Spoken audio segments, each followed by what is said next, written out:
Alright, who's ready for your daily jab to the jaw? It's a bit of a shorter video today for Ring of the Hawk Season 5, but quite an interesting one and I enjoyed making it. Today's video was also a Patreon request by... German Guy. Holy crap, German Guy is still alive. Who remembers him from a couple of years back at AEW Wembley? This guy is a truly legendary character on this channel. He's just like Sonny Don't Look at My Ass Yaki or Jimmy Don't Let Him Near a Microwave. If you want to make the Hawk misbehave, sign up today. Okay, from one German guy to another German guy, it's Bad Bones John Klinger. He used to have hair and it used to be ginger. That isn't a fact, by the way, I just thought it was a funny rhyme. I remember the online hype for this guy at the time. He was going to be the next TNA main eventer. He had the looks, 8 years of in-ring experience in Europe, and he was going to be the next main event player. Except it doesn't really go down like that. In typical TNA fashion, they did what they do best. They threw him on telly in 2014 and just expected the people to care. This is going to be one of those runs a bit similar to Okada, which was mostly happening on Explosion and one night only shows, so it wouldn't normally count, but the Hawk can bend the rules whilst your girl polishes the family jewels. Bad Bones gets his TNA shot due to winning TNA Gut Check in 2011, and again in 2014 for a fan vote.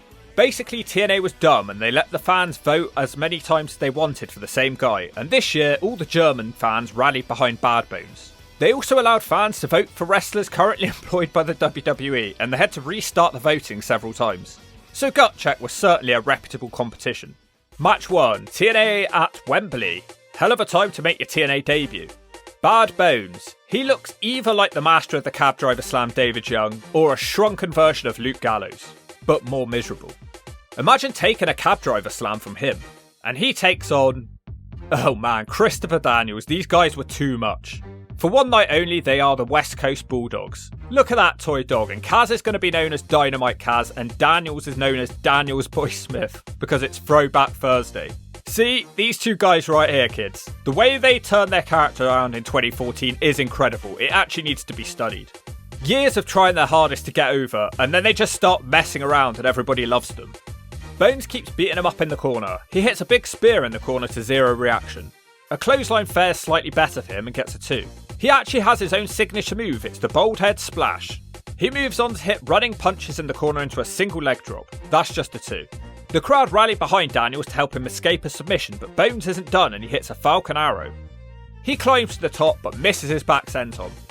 Daniels is feeling himself and he hits an STO. Bones is set up in the corner as Daniels hits him with the Fall from Grace for a 2 count.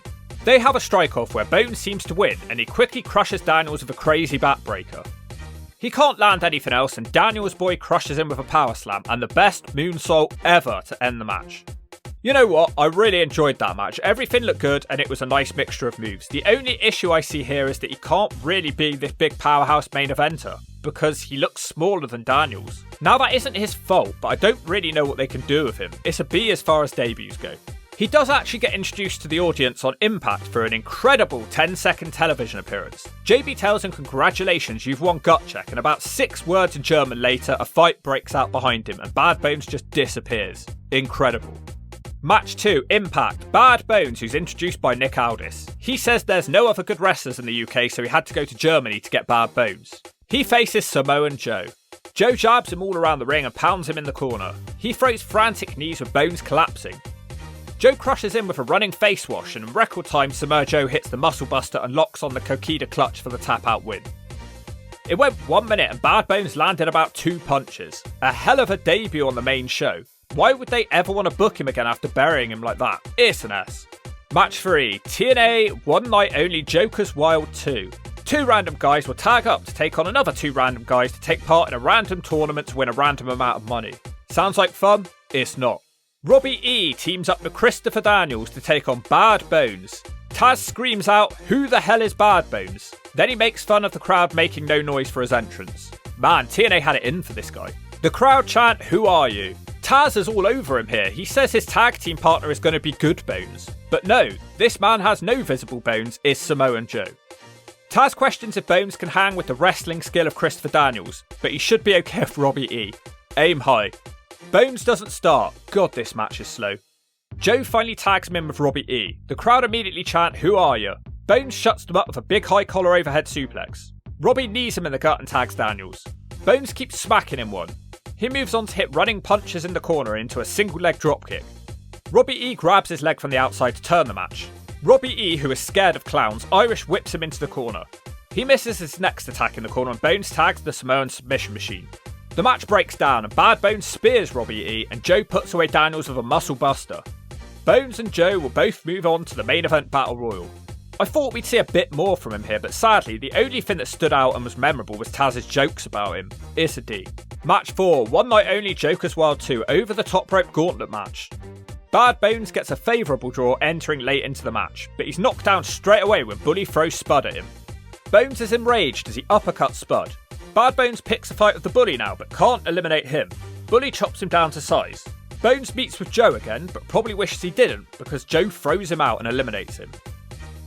Double B did nothing in this gauntlet, a bit of a shover unfortunately. And that was that for 2 years, so as you can tell, well, you don't need to be a brain surgeon, it's not going well.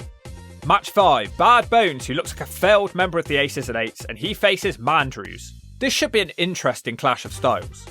Mandrews keeps kicking him to no effect, but he uses his speed to his advantage instead, and he hits some arm drags and a dropkick. Mandrews flies off the middle rope to snap off a Hurricanrana. He wants to dive again, but Bad Bones quickly snaps off a snap slam for a 2. Back from an advert break and Bad Bones hits a back body drop for a 2. Mandrews tries to get going, which fails when he runs into a kitchen sink. The skateboarder finally hits a jawbreaker, but Bad Bones goes to the apron and does a shoulder block through the ropes for a 2. Now a big suplex for another 2. Bones starts getting too cocky and it might cost him. Well, not yet though, as he elbows Mandrews down. He's impressed with his work. Mandrews slips out of a back suplex, he also slips out of a razor's edge. Mark Andrews hits a kick from the apron and a wheelbarrow bulldog.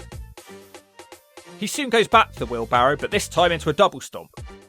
He isn't finished though and hits a standing moonsault for a 2. For some reason, Jeremy Borash calls him Bad Breath. Andrews hits a cutter which will certainly expel some breath from Bones and he leaves the ring. Mandrews hits him with a big flip dive and back into the ring Mandrews hits a shooting star press for the 3. That was a little bit more like it, we got to see a bit more of what he's about. It's difficult though because despite being in excellent shape, they've already got Bold Boy Braxton Sutter and they basically look like the same person. Maybe Bones is his evil twin. Not enough power on display really though, but it was a pretty fun match, it's a C. Match 6, Bad Bones versus Jesse Godderz. Why book him against one of the few people on the roster in better shape than him? Jesse powers him over straight away. Bones shrugs it off and hits a dropkick and he mocks Jesse. Couple of standing switches now into not a lot. Godderz does a dodge in the corner and hits a hip toss, a scoop slam and a dropkick. It's basic stuff really. Bad Bones makes the ropes from a Boston Crab and he hits a stun gun and a smack to the back of the head. Double B celebrates after an Irish whip into the corner. He should probably worry about actually pinning someone on Ring of the Hawk. Finally, Bones does do something with a German suplex, which is just a 2. Hey look, a German guy using that suplex, what a novel concept. Jesse almost wins off a backslide before Bones shuts him straight up with a snap slam. It doesn't get the job done, so he floats over into a crossface. He won't tap out, but to his credit, Bones keeps going and hits a buckle bomb for a 2. Godderz finally ducks a clothesline and nails the back suplex. He hits a few clotheslines and a back breaker. It ends soon after with Bones tapping out to the Boston Crab. These last 2 matches have been better, but Bones doesn't seem to connect with the crowd, and he isn't much of a showman. Perhaps that's because he's used to wrestling a European style. I did enjoy it though, it's a C. Match 7. One Night Only Joker's Wild 2017. 2 random men will team up to take on another 2 random men to enter a random gauntlet match to win a random amount of money. Jesse Godderz and Bones are now teammates. They take on... oh no. Aaron Rex. Not this gimmick again. And he teams up with his manservant Rockstar Spud, and these 2 are actually a team, so they're quite happy with the draw. The crowd are the quietest I've ever heard. Imagine paying for this. This is truly scraping the bottom of the barrel for Ring of the Hawk. These 4 fucks, nobody would ever care. Bones doesn't start just to make it even more unbearable. Have you ever seen anyone hold the rope in the way that Aaron Rex does? The bad comedy goes on for ages. Rex tags in and I almost forgot Bad Bones was even here. For the love of all that's holy, please do something, this is unbearable. These one night only shows were just an opportunity for the talent to goof off and not try. They managed to isolate Godderz before Bad Bones has even done a single thing in this match. Jesse finally hits a suplex and the tag is made. Bones hits clotheslines to Spud and a snap slam. The crowd are actually waking up. Bones goes to the apron and shoulder blocks his way back into the ring, but Rex takes a cheap shot and Spud knees him in the back. On the outside, Rex throws him into the ring pole. That eventually gets Spud a 2. This match is so boring that Aaron Rex starts cutting a promo. He says that everybody has come to see him and to get their cameras out. The crowd don't react to this, they just wearily groan. Suddenly he starts comically screaming, "Spud, he's getting away." Spud grabs him and tries to mess up his face. Bones finally fights off a sleeper and does a back suplex. He can't tag his partner and Rex gets the tag. Bones hits Rex with a code breaker and now he makes the tag. Jesse does one dropkick and tags Bones back in. Seems unadvisable to me. Together they hit a double team flapjack, which is the highlight of the match. Bones throws Spud out the ring, who lands on the steps and screams, "Ow my ass." He turns around as Rex smacks him out of a ring punch and that's the 3. One of the most unbearable matches of all time. It's an S. They can't even manage to put Rex's coat back on and they just leave. Give up? I felt like giving up.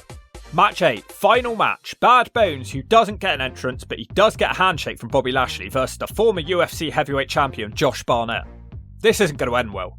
He takes Bones down with a single leg as he desperately grabs the ropes. Bad Bones manages a cheap shot kick and a chop, but all that does is fire Barnett up. He batters Bones and tosses him out of the ring.